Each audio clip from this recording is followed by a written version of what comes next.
नमस्कार, मी दुर्गाज किचनमध्ये आज पुन्हा एकदा आपल्या सगळ्यांचं खूप खूप मनापासून स्वागत. बघा, आज आपण बनवते बटाट्याचा पराठा बनवतो आपण. बघा, तर बटाटे मी उकळून स्मॅश केलेले आहेत. बटाटे जास्त प्रमाणात शिजवायचे नाहीत, मीडियम शिजवून घ्यायचे आहेत. बघा, एक मोठ्या गॅसवर आणि एक बारीक गॅसवर शिट्टी काढून घ्या. साधारण एक 4 ते 5 बटाटे मी घेतलेले स्मॅश करून.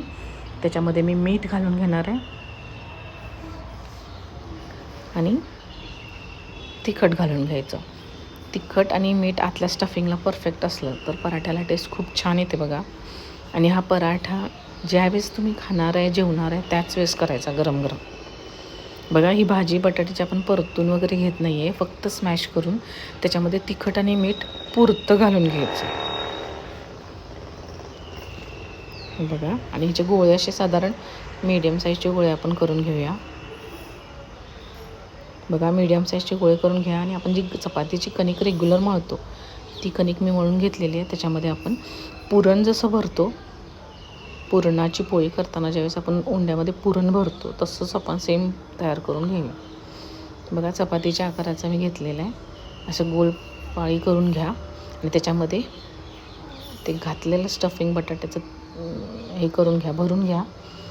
आणि वरून जे कणिक राहते ती बऱ्यापैकी कणिक आपण काढून घ्यायचं, म्हणजे वरचं सारण थोडंसं पातळ असं हलकं लागलं पाहिजे. म्हणजे आतल्या ज्या बटाट्याच्या सारणाची टेस्ट आहे ती अप्रतिम लागते. बघा, बऱ्यापैकी मी काढलेलं आहे. झालं, गोळा आपला छोटाही होतो. चांगलं हाताने असं आपण भाकरी वगैरेला कसं करतो, मोठ्या हाताने सगळं असं मर्ज करून घ्यायचं, पूर्ण हाताने असं चांगलं पसरून घ्या व्यवस्थित. बऱ्यापैकी मोठा गोळा करून घ्या. बघा, असा करून घ्या गोळा. आणि तो हलक्या हाताने आपण छान लाटून घ्यायचा आहे. बघा, मी 2-3 तयार करून घेतलेले आहेत. हलक्या हाताने अजिबात लाटण्याला वगैरे काही सारण लागत नाही. पोळपाटीही तेल चिकट वगैरे असं काही होत नाही. छान हलक्या हाताने लाटून घ्या. आणि गॅस फुल करा, तुम्ही टाकायच्या आधी प्रीहीट करून घ्या गॅस. आणि छान खमंग असा आपला पराठा थोडं दोन्ही साईडून तेल लावून भाजून घेऊया. बघा, कुठेही चिटकलेलं नाही, काही खराब होत नाही. गरम गरम नुसत्या तुपासोबत जरी खाल्ला ना तरी दही किंवा टोमॅटो केचपची गरज नाही आहे. फक्त तुपासोबत गरम गरम ताटामध्ये घेऊन असाच खायचा. खूपच छान लागतो, टेस्टी लागतो. मुलं वेगळी बटाट्याची भाजी आणि चपाती असं खात नाही. तुम्ही कितीही खमंग छान करा, खातच नाहीत. असा पराठा करा, पोटभर खातात. 2 पराठे म्हणजे त्यांचं जेवणच होते. बघा, मुलांच्या आणि आपल्या सगळ्यांच्या आवडीचा असा पराठा माझा तयार आहे.